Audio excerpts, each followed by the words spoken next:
الحمد لله الحمد لله رب العالمين والعاقبة للمتقين والصلاة والسلام على أشرف الأنبياء والمرسلين وعلى آله الطيبين الطاهرين وأصحابه الهادين المهديين أما بعد فقد قال الله تبارك وتعالى في الكلام المجيد والفرقان الحميد فأعوذ بالله من الشيطان الرجيم بسم الله الرحمن الرحيم من جاء بالحسنة فله عشر أمثالها ومن جاء بالسيئة فلا يجزى إلا مثلها وهم لا يظلمون صدق الله المولانا العظيم وصدق رسوله النبي الكريم المكين الأمين ونحن على ذلك لمن الشاهدين والشاكرين والحمد لله رب العالمين إن الله وملائكته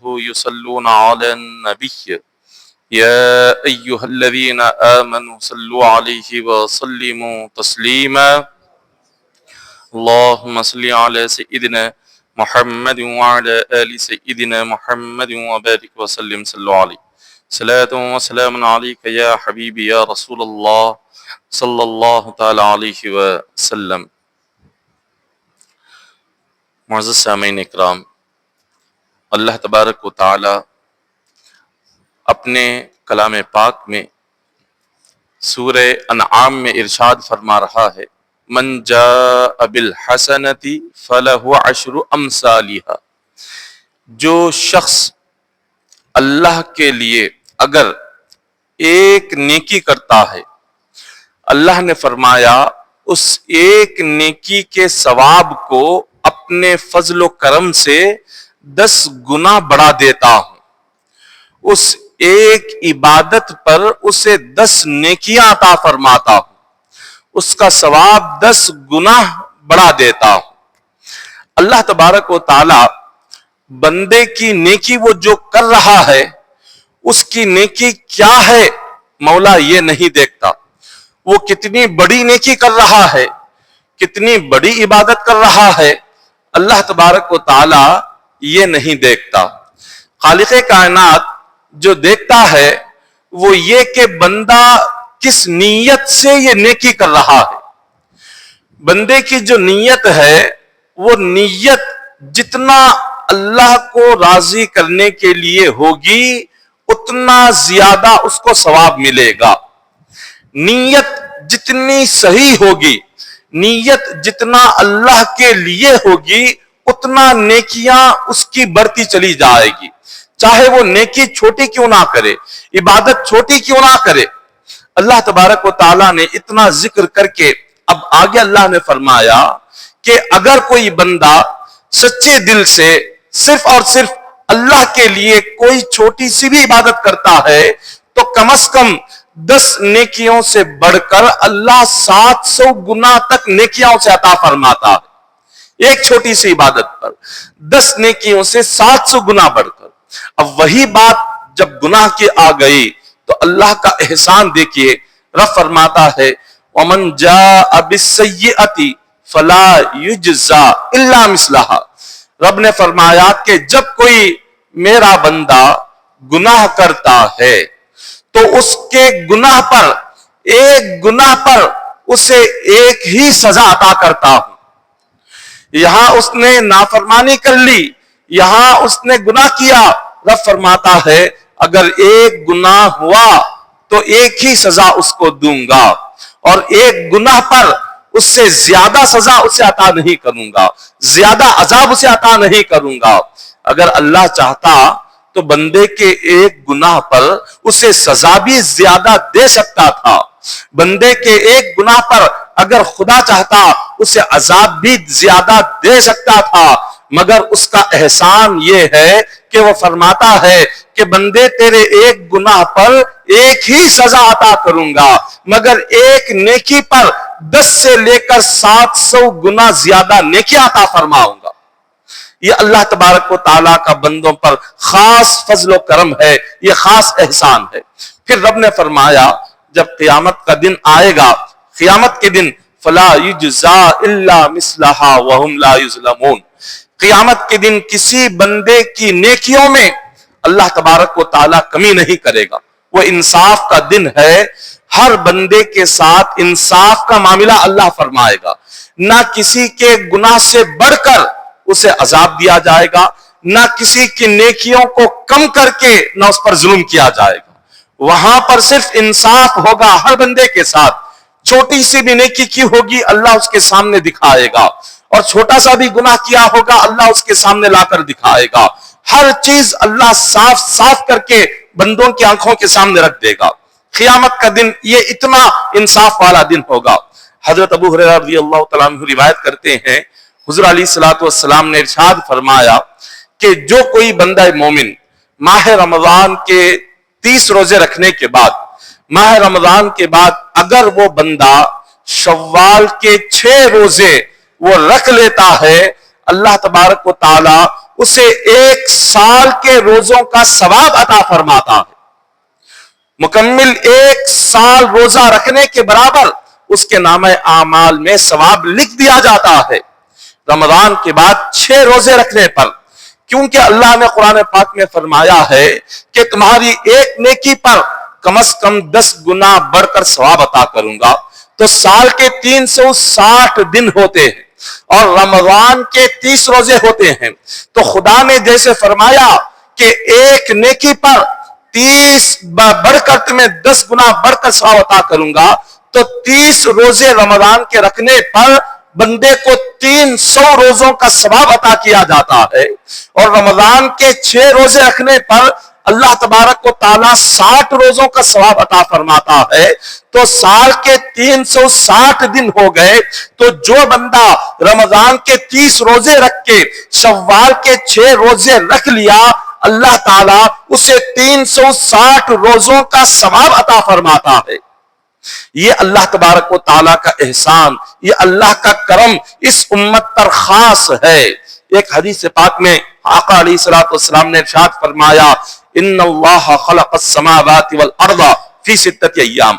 اللہ نے یہ جو زمین اور آسمان بنائے ہیں یہ اللہ نے 6 دنوں میں بنائے. اور وہ مہینہ کون سا تھا؟ جس مہینے میں اللہ نے 7 زمین پیدا کیے, 7 آسمان پیدا کیے, درخت پیدا کیے, اور مولا نے ہواؤں کو بنایا. ساری کائنات کو جو اللہ نے 6 دنوں میں بنایا وہ مہینہ شوال کا مہینہ تھا. یہی شوال کا مہینہ تھا کہ اس مہینے میں اللہ نے آسمان کو بھی پیدا کیا. صرف ایک آسمان نہیں, 7 آسمانوں کو پیدا کیا. صرف ایک زمین نہیں, 7 زمینوں کو پیدا کیا. پہاڑوں کو پیدا کیا, دریاؤں کو پیدا کیا, درختوں کو پیدا کیا, ہواؤں کو پیدا کیا. 6 دنوں میں رب نے ساری کائنات پیدا کیا شوال کے. تو حضور علیہ الصلوۃ والسلام فرماتے ہیں کہ من صام تلک الستۃ كتب اللہ تعالی له بعدد كل خلق من خلقه حسنات. حضور نے فرمایا جو کوئی بندہ مومن ماہ شوال کے اگر 6 روزے وہ رکھ لیتا ہے, اللہ تبارک و تعالی اس کی جتنی مخلوق ہے ہر مخلوق کے بدلے میں اللہ اسے ایک ایک نیکی عطا فرماتا ہے. خدا کی کتنی مخلوق ہے, انسان کتنے ہیں, پرندے کتنے ہیں, اور کتنے فرشتے ہیں, یہ صرف اللہ ہی جان سکتا ہے. اور کتنے دریا کے خطرے ہیں, اور کتنے اللہ تعالیٰ نے پہاڑ کے وزن بنائے ہوئے ہیں. یہ ساری جو مخلوق ہے اس کی گنتی سوائے اللہ کے اور کسی کو معلوم نہیں ہے. تو اللہ تبارک و تعالیٰ نے ہزاروں قسم کی مخلوق پیدا فرمائی ہے. صرف انسان ہی خدا کی ایک مخلوق نہیں ہے بلکہ جنات بھی اللہ کی مخلوق ہے, اور یہ جو احواؤں میں رہنے والے پرندے بھی اللہ کی مخلوق ہے, سمندر میں رہنے والی مخلوق بھی اللہ کی ہی ہے. ایسی ہزاروں قسم کی مخلوق ہے, اور اس کی گنتی کتنی ہے, یہ کتنے ہیں, یہ صرف اللہ جانتا ہے. حضور علیہ الصلوۃ والسلام نے فرمایا اللہ نے یہ جتنی زمین آسمان میں مخلوق بنائی ہے اس مخلوق کی گنتی کے برابر شوال کے 6 روزے رکھنے والے کو نیکیاں عطا فرمائے گا. اور یہ ساری مخلوق کی گنتی کے برابر شوال کے روزے رکھنے والے کے نامہ اعمال میں جتنے گناہ ہے اللہ ان گناہوں کو مٹا دے گا. اور اتنی ہی مخلوق کی گنتی کے برابر شوال کے 6 روزے رکھنے والے کو اللہ ساری مخلوق کی گنتی کے برابر اس کے درجات کو بلند فرما دیتا ہے۔ ماہ شوال کتنا عظمت والا یہ مہینہ اللہ نے ہمیں عطا فرمایا ہے، اور اس ماہ مبارکہ کی جو بہترین عبادت ہے وہ اس مہینے کے 6 روزے رکھنا اس مہینے کی بہترین عبادت ہے۔ اسی طرح حضور علیہ الصلوۃ والسلام فرماتے ہیں انسان کے لیے جو بہت بڑی تکلیف ہے اس کی سکرات کی تکلیف ہے۔ بندے کے لیے جو سکرات ہے وہ بہت بڑی تکلیف ہے، وہ اتنی بڑی مشکل ہے، اتنی بڑی تکلیف کا وقت ہوتا ہے کہ حضرت علی رضی اللہ تعالی عنہ فرماتے ہیں اگر کسی بندے کو تلوار سے اس کے جسم کو 300 مرتبہ اگر کاٹے تو 300 مرتبہ جسم کو کاٹنے پر جو تکلیف ہوتی ہے سکرات کی تکلیف اس سے بھی زیادہ ہے، اس سے بھی زیادہ بندے کو ہوتی ہے۔ اور یہ جو سکرات کے وقت بندے کی روح جسم سے جدا ہوتے وقت جو تکلیف ہوتی ہے وہ تکلیف اس کو قیامت تک اس کے جسم میں باقی رہتی ہے۔ جب وہ مرنے کے بعد قبر سے اٹھے گا اس وقت تک وہ سکرات کی تکلیف، روح نکالنے کی تکلیف اس وقت تک رہتی ہے۔ ایک روایت میں بیان کیا گیا کہ ہر بندے کو موت کے بعد اللہ تبارک و تعالی اس سے یہ فرماتا ہے کہ بندے کیا دوبارہ تو دنیا میں جانا چاہتا ہے؟ وہ بندہ سکرات کی تکلیف کو یاد کر کے کہتا ہے مولا ایک مرتبہ تو میں نے اس کا سامنا کر لیا، دوبارہ سکرات کی تکلیف کو سامنا کرنے کی میرے جسم میں طاقت نہیں ہے۔ یہ سکرات ہے، یہ کوئی معمولی چیز نہیں ہے۔ انسان کے جسم کے ایک ایک بال کے اندر سکرات اترتی ہے۔ جتنے جسم کے بال ہے ایک ایک بال کے اندر سے فرشتے روح کو نکالتے ہیں۔ جیسے ایک ایک سوئی ایک ایک بال کے اندر اگر لگا دی جائے تو جو تکلیف ہوتی ہے اس سے زیادہ تکلیف روح نکلتے وقت اس بندے کو ہوتی ہے۔ اگر اللہ اس کو بولنے کی طاقت دے دیتا تو وہ اتنا چیختا کہ اس کی چیخیں سننے کی طاقت کسی بندے میں نہیں ہوتی، مگر سکرات سے پہلے اللہ تعالی بندے کی آواز کو ختم کر لیتا ہے۔ مولا اس کی تکلیف وہ دوسروں کے سامنے نہ کہے اس لیے اللہ اس کی بات کو بند کر دیتا ہے، اس کی زبان کو بند کر دیتا ہے۔ وہ حالت سکرات میں دیکھتا سب کچھ ہے لیکن اس پر جو بیت رہی ہے وہ زبان سے کہہ نہیں سکتا۔ اور اس سکرات کی تکلیف کے لیے آقا علیہ الصلوۃ والسلام جب آقا علیہ الصلوۃ والسلام پر سکرات طاری ہوئی حدیث پاک میں آتا ہے ام المؤمنین حضرت عائشہ صدیقہ رضی اللہ تعالیٰ عنہ فرماتی ہیں کہ حضور نے فرمایا کہ اے عائشہ میرے لیے پانی کا برتن لا کر رکھ دو۔ حضور علیہ الصلوۃ والسلام کے سامنے پانی کا برتن رکھ دیا گیا۔ آقا علیہ الصلوۃ والسلام اس پانی کے برتن میں اپنی انگلیاں ڈالتے، اپنی پیشانی پر اس پانی کے چھینٹے لگاتے، اپنے چہرے پر وہ پانی لگاتے اور فرماتے کہ اے عائشہ یہ سکرات کی تکلیف بڑی سخت ہو رہی ہے، یہ سکرات کی تکلیف بہت بڑی ہے، یہ سکرات کی تکلیف بہت ہی مصیبت دینے والی ہے۔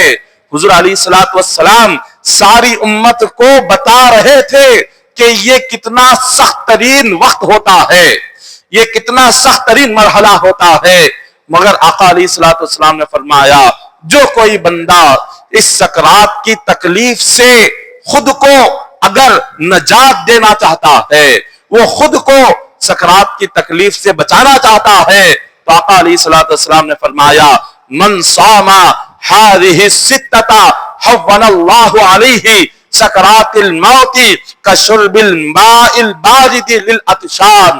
حضور فرماتے ہیں کہ جو کوئی بندہ اپنی سکرات کی تکلیف کو آسان کرنا چاہتا ہے تو وہ بندہ شوال کے 6 روزے رکھ لے، خدا سکرات کی تکلیف آسان فرما دے گا۔ اس بندے کو